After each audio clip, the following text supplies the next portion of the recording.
দর্শক বন্ধুরা, সামনে চলে এলো এক লজ্জাজনক ঘটনা। দর্শক বন্ধুরা জেনে অবাক হবেন যে শবনম বুবলী এবং সিয়ামের নতুন সিনেমার কথা কিন্তু চলছিল অনেকদিন ধরেই এবং সিনেমার শুটিং কিন্তু শুরু হয়ে গিয়েছে এবং সেই সিনেমার শুটিং এর শুরুর দিনেই কিন্তু ঘটে গেল এক মহাকাণ্ড। জি হ্যাঁ দর্শক বন্ধুরা, যে শবনম বুবলীকে এতদিন আমরা জানতাম খুব ধৈর্যশীল একজন নায়িকা, তিনি কিন্তু আর ধৈর্য ধরে রাখতে পারলেন না সিয়ামের মুখের গন্ধের জন্য। জি হ্যাঁ দর্শক বন্ধুরা, সিনেমার শুটিং এর প্রথম দিনই কিন্তু ছিল কিছু ইন্টিমেট সিন, যেখানে একজন আরেকজনের মুখের খুব কাছাকাছি এসে কিছু ডায়লগ বলতে হতো এবং আলতো করে চুমু খেতে হতো, কিন্তু সেই চুমু কিন্তু খেতে পারলেন না শবনম বুবলী। তাকে কিন্তু দিন শেষে একদমই দূরে সরে যেতে হলো সিয়ামের কাছ থেকে। ঘটনাটি শুরু হচ্ছিল যখন সকাল 11টার দিক থেকে শুটিং শুরু হয় তাদের দুজনের। তবে তখন থেকে কিন্তু সিয়ামের মুখে গন্ধ ছিল বলে জানায় শবনম বুবলী। তবে সেই গন্ধটিকে দূর করার জন্য সিয়াম প্রথমে কিছুটা চুইংগাম চাবিয়ে নেয়। তবে সেই চুইংগাম চাবানোর পর কিছুক্ষণ বুবলী ঠিক থাকলেও প্রায় বেলা একটার সময় নাগাদ আর ঠিক থাকতে পারেনি বুবলী। তিনি কিন্তু সেট থেকে চলে যান এবং তিনি বলে যান যে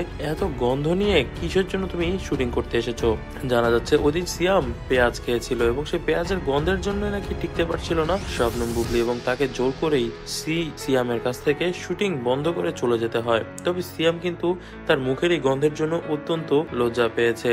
তার এই লজ্জার কারণে সে কিন্তু এখন পর্যন্ত শুটিং সেটে ফেরেনি। তিনি প্রতিজ্ঞা নিয়েছে তার সবকিছু ঠিক করে তারপরে ফিরবে শুটিং সেটে এবং শুটিং করবে শবনম বুবলীর সঙ্গে তার নতুন সিনেমাটি শুটিং হওয়ার কথা ছিল আজকে থেকে আরো 1 মাস আগে। তবে শবনম বুবলী শাকিব খানের সঙ্গে ছিল আমেরিকাতে এবং সেজন্যই শুটিং পেছানো হয়। তবে এবার সিয়ামের জন্য যে শুটিং এর কাজ বন্ধ হয়ে গিয়েছে, এটি কিন্তু একদমই সহ্য করতে পারছে না পরিচালকরাও, কারণ এই ধরনের কর্মকাণ্ডের জন্য কিন্তু শুটিং কখনোই আগে বন্ধ হয়নি। তবে সত্যি সত্যি এতটাই বাজে গন্ধ ছিল সিয়ামের মুখে যে সহ্য করতে পারলেন না শবনম বুবলী এবং এই বিষয়ে কিন্তু পুরো ঢালিউডই এখন হাসির পাত্র হয়ে আছে সিয়াম। জি হ্যাঁ দর্শক বন্ধুরা, এই সুপারস্টার কিন্তু এখন সবার মুখের হাসির পাত্র হয়ে গেছে, কারণ তাকে সবাই বলছে যে গন্ধ নিয়ে নায়ক হয়ে যেতে এসেছে। তবে দর্শক বন্ধুরা, আপনারা এই বিষয়ে কি মনে করছেন? আমাদের কাছে কিন্তু মনে হচ্ছে যে এই ধরনের কথাগুলোকে চেপে যাওয়া উচিত ছিল শবনম বুবলী। তবে শবনম বুবলী কিন্তু চেপে যাননি, বরং তিনি কিন্তু সবার সামনে এই ধরনের কথাগুলোকে তুলে ধরেছেন এবং এতে করে কিন্তু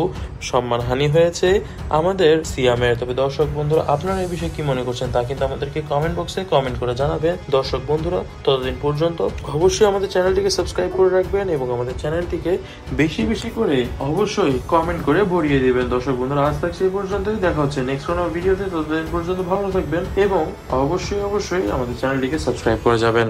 ধন্যবাদ।